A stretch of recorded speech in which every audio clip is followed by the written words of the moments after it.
This is Third Paradigm, and I'm Teresa Coraggio. Today, I'm going to be responding to a conversation called On Polarization between Yuval Noah Harari and Esther Perel.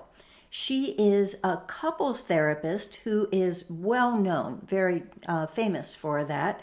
And this was referred to me by the magnificent Maria from Melbourne, who's also the person who had referred me to Battleground Melbourne, about which I made a different video.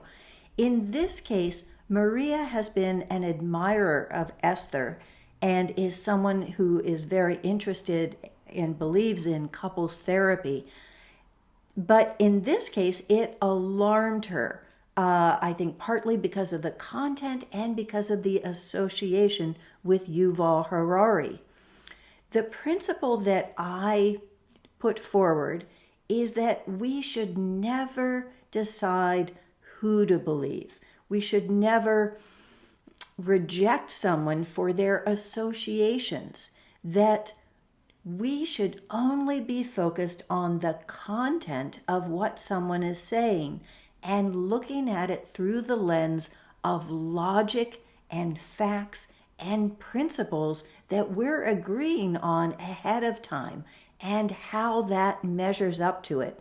So I want to look at polarization, which in this case is Esther looking at it from a couple's perspective and Yuval looking at it on a national, political, global perspective. And I'd like to put those together with what they're saying and look at how they tie together logically and how they fit with the principles of clear thinking, which I think these days is more important to understand than ever. Let's get started. Esther begins this portion of the dialogue, and she raises a really excellent point, I believe, which is that in couples who have ongoing fights, they keep the other in that role of polarization because the other person knows what they're going to say and is already prepared to take that opposite side. And that the more that you push in this direction, the more that that person then provides the opposing force. I think this is a really excellent thing to keep in mind as we're going into the Christmas season, because people are going to already probably know how you feel about things like the vaccine. And while there is new information certainly coming up this year, I don't know whether other people are ready to hear it at this point either. I think that there is an ever more sense of kill the messenger, that rather than the information, especially if people have experienced adverse effects themselves, that the impulse is to say, no, you're the one who's doing this to me and making me afraid because you're telling me these things that will make me afraid, rather than putting the anger where it belongs on the people who are doing it. So I think that Esther's point is well taken. Now, I'd say that not just because she gives that as an example of someone getting around that polarization by, instead of saying, oh, here's my perspective, I'm this and that and this and that and this, instead starting out with, well, I agree with you. I think you're totally right on in these things. And that is a way that you can divert the expected response from someone else. You can undermine their pre-rehearsed rant if you instead don't play your part. I think that's good for all of us. Esther then goes on to say that she's also done things like conflict resolution between Israelis and Palestinians, and she wonders whether that common ground could be found between parents who have lost children. Yuval then says something that really surprised me, that he says that the problem is that that's not enough, and that Israel has gone in a direction of becoming so strong that they no longer doubt any of why they're right, because they don't need to, because they are so strong that there is no room for self-doubt.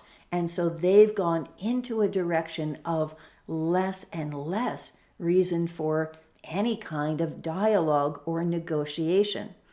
He says another thing that I think is very wise, which is that all wars end the same way, which is with dialogue.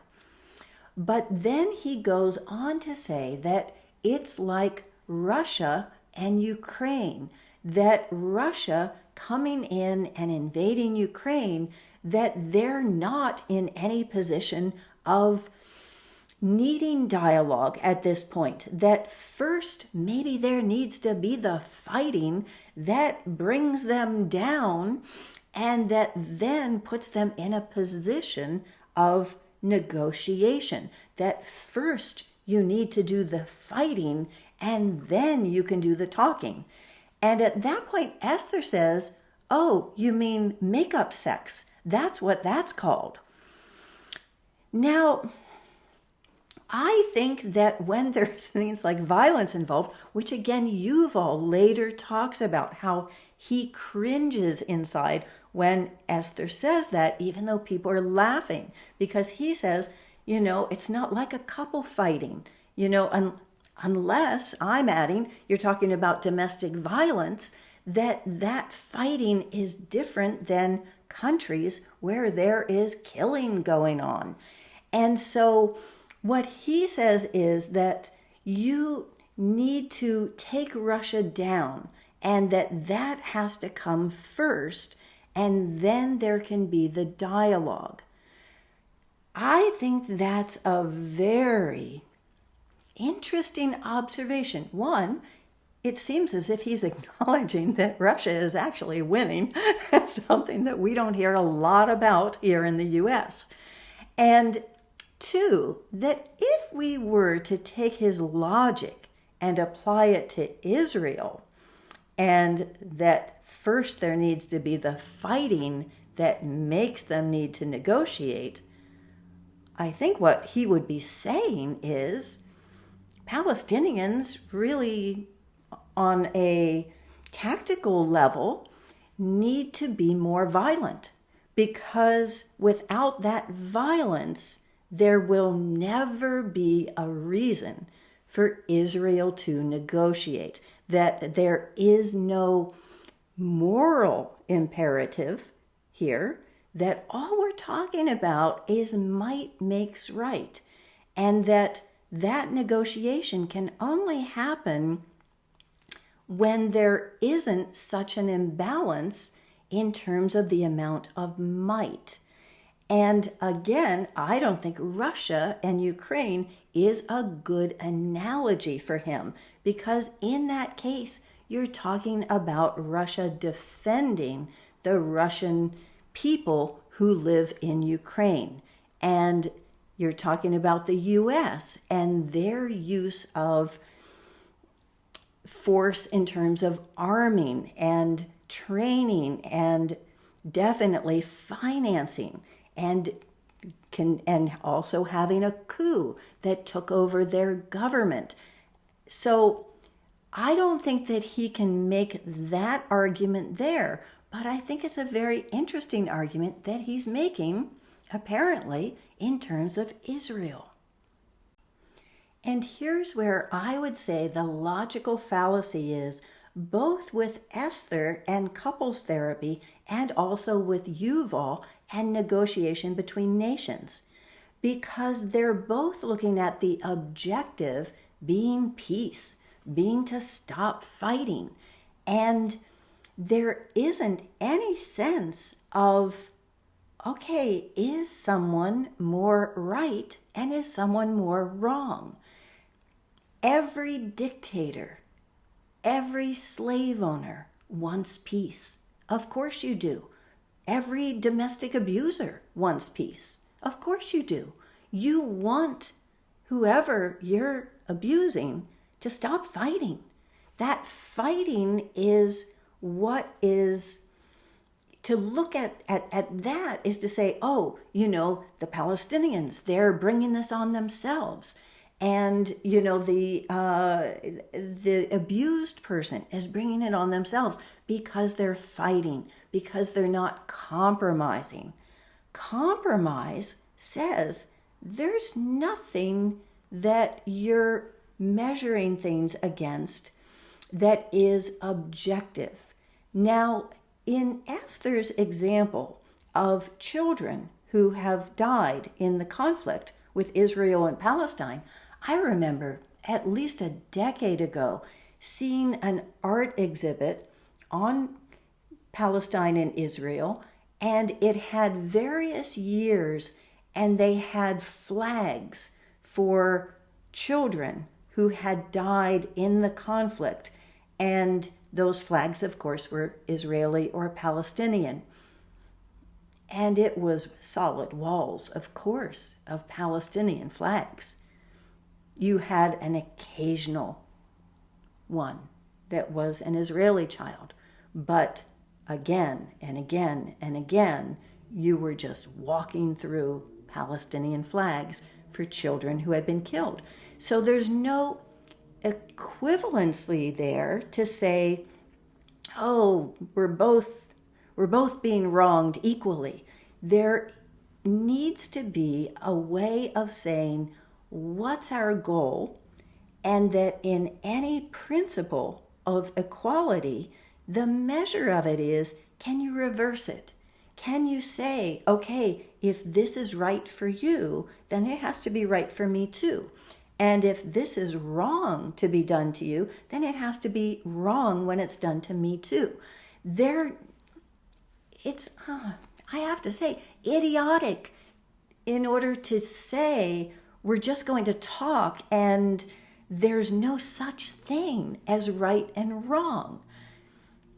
And that's an intentional obfuscation. It is an intentional confusion.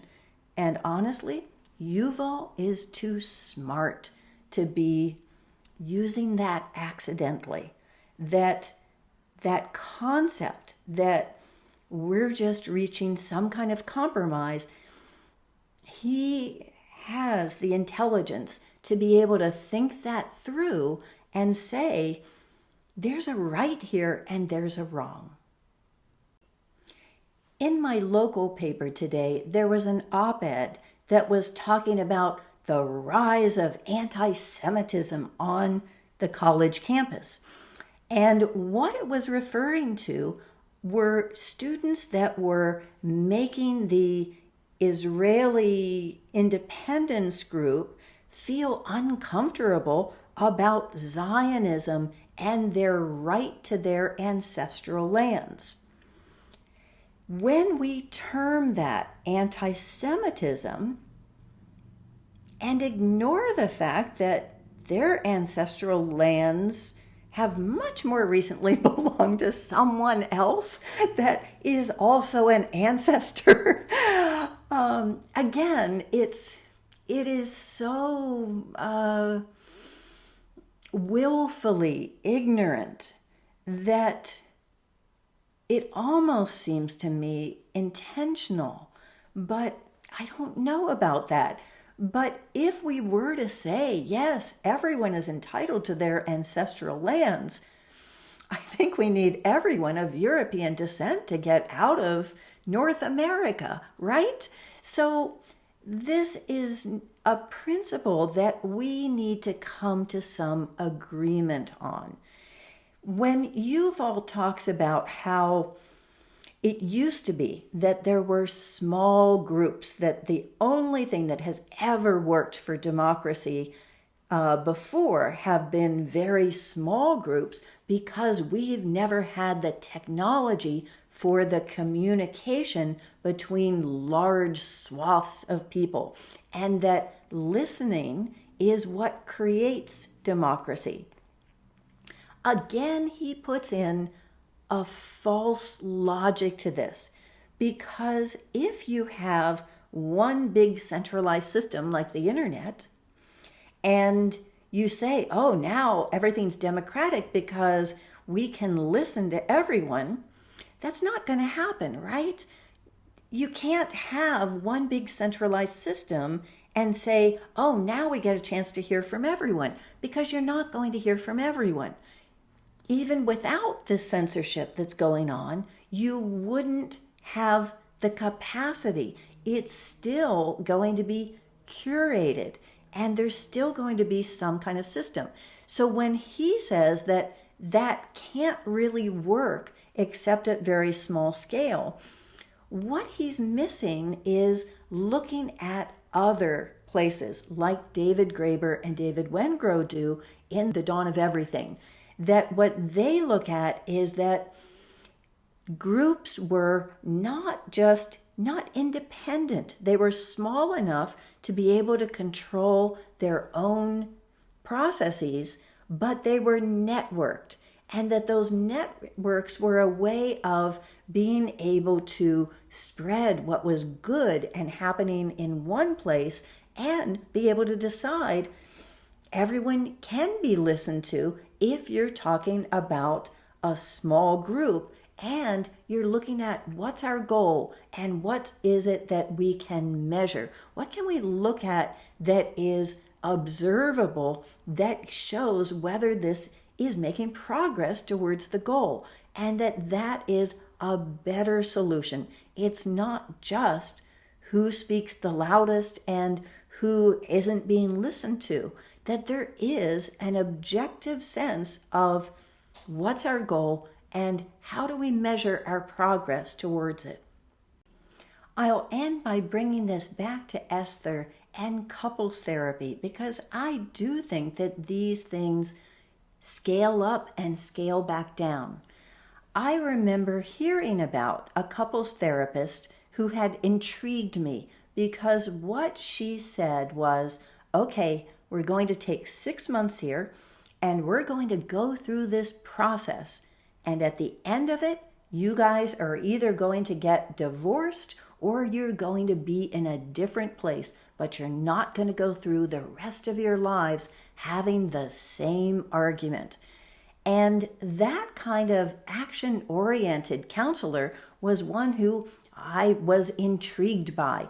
That someone who says, you're going to be in counseling for a really long time because it's paying me pretty well, that is a model that has never appealed to me.